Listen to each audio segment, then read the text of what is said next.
Students, good morning all of you dear students. आज का जो मेरा टॉपिक है आप देख सकते हैं, यहाँ लिखा है class 10 science chapter 1 chemistry part 3। Part 1 और पार्ट 2 को मैं अपलोड कर चुका हूँ। मैं उसके लिंक को इस वीडियो के डिस्क्रिप्शन में डाल दूंगा, आप वहां से देख सकते हैं।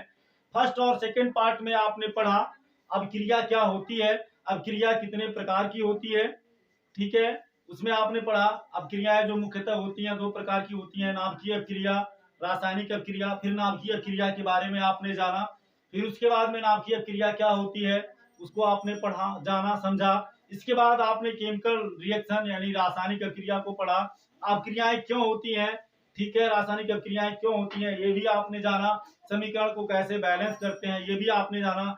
और आज का जो मेरा टॉपिक है रासायनिक अभिक्रियाओं का प्रकार, और जिसका पहला टॉपिक है जैसा कि आप देख पा रहे हैं योगात्मक अभिक्रिया एडिशन रिएक्शन। तो डियर स्टूडेंट्स, इसका परिभाषा मैं ऑलरेडी यहाँ पहले से लिख चुका हूँ, जिससे कि समय कम लगे और आपको कम समय में ज्यादा मैटर आपको मिल सके। तो आप कहीं मत जाइएगा, शुरू से अंत तक बने रहिएगा और आपके समझ में 100% आएगा, एकदम बिल्कुल कहीं पर कोई डाउट नहीं होगा। तो मेरा योगात्मक अभिक्रिया एडिशन रिएक्शन क्या है, जब दो या दो से अधिक पदार्थ संयोग करके केवल एक उत्पाद बनाते हैं तो उस अभिक्रिया को हम क्या योगात्मक अभिक्रिया बोलते हैं। एकदम बिल्कुल क्लियर और स्पष्ट है, मिले चाहे जितना, दो या दो से अधिक, कम से कम दो पदार्थ हो, उससे अधिक कितने भी हो, मिले और मिलने के बाद में केवल एक उत्पाद बने तो उसे हम योगात्मक अभिक्रिया कहते हैं, ठीक है ना। तो आपको हम पहले आपके दैनिक जीवन में ढेर सारे एग्जाम्पल हैं, आप उसके सहायता से समझ सकते हैं। जैसे आप घर पे सब्जी बनाते हो तो आलू लिए, टमाटर लिए, मसाला लिए, नमक लिए, ठीक है, उसको आपने बॉयल किया, उबाला, गर्म किया और आपका सब्जी बना। तो अब देखो सब्जी बनाने में ढेर सारे पदार्थ का आपने प्रयोग किया और बना सिर्फ एक पदार्थ सब्जी। तो इस तरह से हम ये समझ सकते हैं कि ये योगात्मक अभिक्रिया के तरह व्यवहार कर रहा है, ठीक है ना। तो आप इस तरह से अपने बोर्ड एग्जाम में जब पूछा जाएगा तो इस तरह से तो नहीं लिख सकते, तो उसको आप रासायनिक समीकरण से लिखेंगे। तो रासायनिक समीकरण से द्वारा आप उसको व्यक्त कर सकते हैं, बिल्कुल कहीं पर कोई दिक्कत नहीं होगी। इसी तरह से जैसे मान लीजिए आप दाल बना रहे हैं तो उसमें आपने दाल डाला, पानी डाला और उसमें आप मसाला डाल दिए, उसमें आपने नमक डाल दिया, उबाला, बॉयल किया, दाल बन गया, ठीक है ना। अब उसमें से आप मतलब अब ढेर सारे पदार्थ मिले, बना एक पदार्थ, क्या बना, पका हुआ दाल, मिलाए ढेर सारा, बना सिर्फ एक। तो इस तरह से हम कह सकते हैं ये हमारा योगात्मक अभिक्रिया का एक उदाहरण हो सकता है, ठीक है ना। तो चलिए हम रासायनिक समीकरण के द्वारा देखते हैं। जैसे मान लीजिए हमने ले लिया यस प्लस O2, ठीक है ना। हमने सल्फर लिया और ऑक्सीजन लिया, दोनों मिला, हमें मिल गया SO2, सल्फर डाइऑक्साइड। सल्फर और यस प्लस O2। तो यहाँ अभिक्रिया में भाग लेने वाले पदार्थ दो हैं, एक ये दो पदार्थ हैं, और ये दोनों जब संयोग करते हैं, मिलते हैं, तो हमें सिर्फ एक उत्पाद मिलता है, सल्फर डाइऑक्साइड। तो इस तरह से आप समझ सकते हैं ये मेरा योगात्मक अभिक्रिया है। दूसरा हम देख सकते हैं, जैसे मान लीजिए हमने ले लिया CaO प्लस H2O, ठीक है, रिएक्शन करवा दिया तो ये हमें क्या मिल गया, ये हमें मिल गया CaO2OH, ठीक है ना। अब ये मेरा क्या है, CaO कैल्शियम ऑक्साइड और जल आपस में हमने मिलाया, ये सूखा चूना है, जल से रिएक्ट करवाए तो बुझा हुआ चूना मिल गया, इसे हम बोलते हैं बुझा हुआ चूना, बुझा हुआ चूना, ठीक है ना। अब आप देख सकते हैं यहाँ अभिक्रिया में भाग लेने वाले दो पदार्थ, उत्पाद सिर्फ एक बना। तो इस तरह से आप समझ सकते हैं कि मेरा योगात्मक अभिक्रिया हो गया, ठीक है ना। इसी तरह से ढेर सारे एग्जाम्पल हैं जिनको आप ले सकते हैं और उसके बाद में उसकी सहायता से आप उसको समझ सकते हैं, बिल्कुल आप तक कोई दिक्कत नहीं होगा। जैसे मान लीजिए हमने ले लिया C2H4 प्लस H2 और हमने निकिल उत्प्रेरक की उपस्थिति में 300 डिग्री सेल्सियस पर गर्म किया तो हमें मिल गया C2H6, ठीक है ना। अब ये कैसे ऐड होते हैं इसको आप इस तरह से समझ सकते हैं, ये C2H4 है इस तरह से, ठीक है ना, ये H हो गया इस तरह से, ठीक है। इनके बीच डबल बॉन्ड हो गया, कार्बन की 6 इलेक्ट्रॉन होता है 2,4, तो दो दो इलेक्ट्रॉन की साझेदारी इन कार्बन परमाणुओं के द्वारा, एक इलेक्ट्रॉन इस डायरेक्शन में, एक इलेक्ट्रॉन इस डायरेक्शन में हाइड्रोजन के साथ, ठीक है ना, इस तरह से, ठीक, एक इधर से एक इधर से। तो आप देख सकते हैं ये है। और जब हाइड्रोजन से क्रिया करवाया गया H2 से निकिल उत्प्रेरक की उपस्थिति में 300 डिग्री सेल्सियस तक आपने इसको गर्म किया, तो ये बॉन्ड टूट गया। ये बॉन्ड जब टूट गया तो ये हाइड्रोजन यहाँ एक हाइड्रोजन यहाँ इस तरह से CH3 बन गया, ठीक है ना, इस तरह से आकर यहाँ शिफ्ट हो गया, और हाइड्रोजन यहाँ आकर शिफ्ट हो गया, ठीक, और यहाँ सिर्फ एकल बंध हो गया, ठीक है ना, डबल बॉन्ड था, यहाँ एकल बंध हो गया। तो इस तरह से ये भी हमारा योगात्मक क्रिया है, ठीक है। चलिए आप फटाफट स्क्रीनशॉट लीजिए। उसके बाद में नेक्स्ट टॉपिक हम देखते हैं। नेक्स्ट टॉपिक जो मेरा है वो है प्रतिस्थापन अभिक्रिया, ठीक है ना, प्रतिस्थापन अभिक्रिया, सब्स्टिट्यूशन रिएक्शन। बहुत ही इंपॉर्टेंट है, बोर्ड एग्जाम में प्राय पूछे जाते हैं, और आप इसे देखिएगा, समझ में 100% आएगा, बिल्कुल कहीं पर कोई प्रॉब्लम आपको नहीं होगी। सब्स्टिट्यूशन रिएक्शन में क्या होता है, जब कोई परमाणु या अणु किसी यौगिक के परमाणु या अणु को विस्थापित करके उसका स्थान ग्रहण कर लेता है, तो इस प्रकार की जो अभिक्रिया होती है उसे हम प्रतिस्थापन अभिक्रिया या सब्स्टिट्यूशन रिएक्शन कहते हैं, ठीक है ना।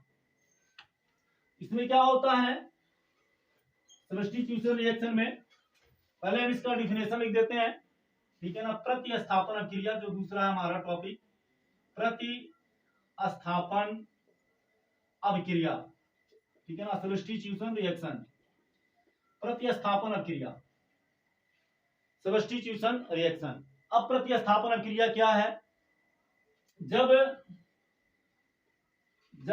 कोई अणु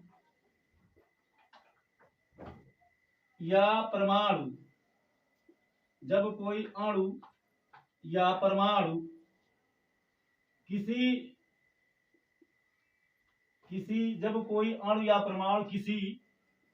दूसरे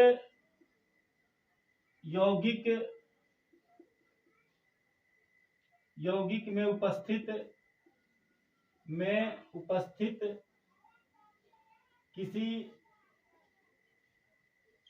किसी परमाणु या अणु का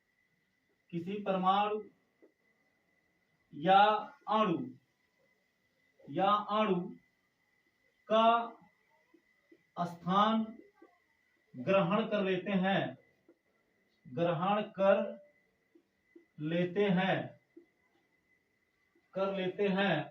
तो उस प्रकार की अभिक्रिया को, तो इस लिख देते हैं, तो इस प्रकार की अभिक्रिया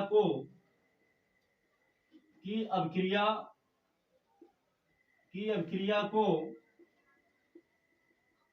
प्रतिस्थापन अभिक्रिया कहते हैं, प्रतिस्थापन अभिक्रिया कहते हैं, ठीक है ना। जब कोई अणु या परमाणु किसी दूसरे यौगिक में उपस्थित किसी परमाणु या अणु का स्थान ग्रहण कर लेता है, तो इस प्रकार की अभिक्रिया को हम प्रतिस्थापन अभिक्रिया कहते हैं। जैसे आप अपने दैनिक जीवन में एग्जाम्पल्स हैं, आप देख सकते हैं, वहां से आप इसको समझ सकते हैं, ठीक है ना। हम रासायनिक समीकरण से आपको समझाने का प्रयास करते हैं। जैसे मान लीजिए हमने लिख लिया H2SO4 प्लस Fe, अब ये हमारा सल्फ्यूरिक एसिड है, ठीक है ना, और ये हमारा आयरन है जिसे हम लोहा कहते हैं। जब हम इससे रिएक्शन करवाएंगे तो हाइड्रोजन के स्थान पर Fe आ जाएगा, तो हो गया FeSO4 प्लस H2। अब ये हाइड्रोजन गैस है, ऊपर चला जाएगा, इसलिए ऊपर की ओर हमने तीर लगा दिया। अब आप देख सकते हैं SO4 अभिक्रिया के पहले SO4 के साथ कॉम्बिनेशन किसका था, हाइड्रोजन का था, और अभिक्रिया के बाद SO4 के साथ कॉम्बिनेशन किसका है, आयरन का है। तो अब अभिक्रिया के पहले और अभिक्रिया के बाद आप देख सकते हैं, अभिक्रिया के पहले हाइड्रोजन SO4 के साथ क्या था, कंबाइन था, इसके साथ ये रिएक्ट किया था, ठीक है। अभिक्रिया के बाद ये निकल गया और H2 के जगह पे Fe आ गया। तो इस तरह से H2 का स्थान ग्रहण कर लिया Fe ने, तो हम कह सकते हैं कि ये जो हमारी अभिक्रिया है ये क्या है, प्रतिस्थापन अभिक्रिया है। ठीक है, इसी तरह से जैसे मान लीजिए हमने लिख दिया N, हमने लिख दिया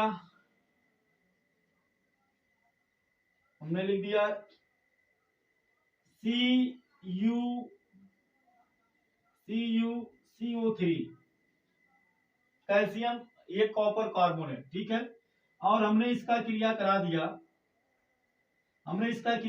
दिया Mg से। ठीक, तो Mg Cu से ज्यादा रिएक्टिव है, तो इस तरह से ये Mg क्या करेगा, Cu को बाहर निकाल देगा और ये बन जाएगा MgCO3 प्लस Cu। ठीक है, या ये अभिक्रिया के बाद हमें मिलेगा MgCO3 plus Cu।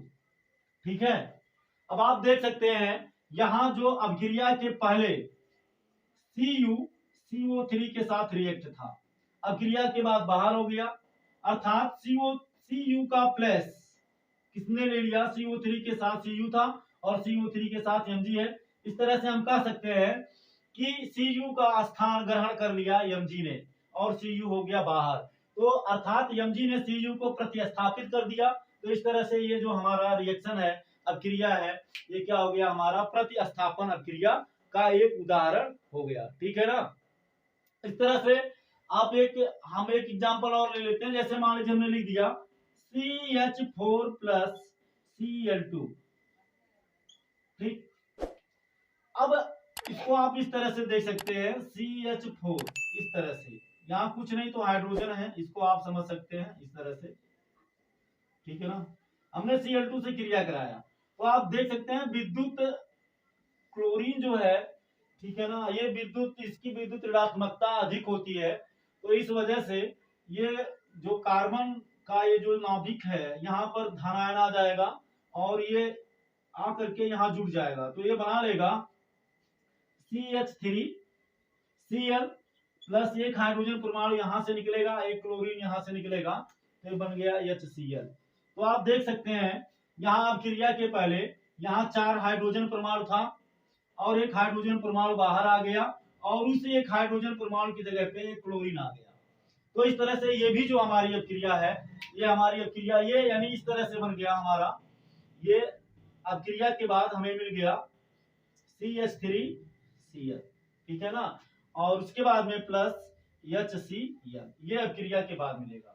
I hope आप इसे अच्छे से समझ गए होंगे। अब इसके बाद नेक्स्ट टॉपिक, नेक्स्ट क्लास में वीडियो आपको कैसा लगा जरूर कमेंट करके बताइएगा। आप लोगों का प्यार सपोर्ट जो मिल रहा है उसके लिए थैंक यू सो मच। बस आप लोगों का प्यार सपोर्ट ऐसा ही मिलता रहे। Thank you so much. जय हिंद।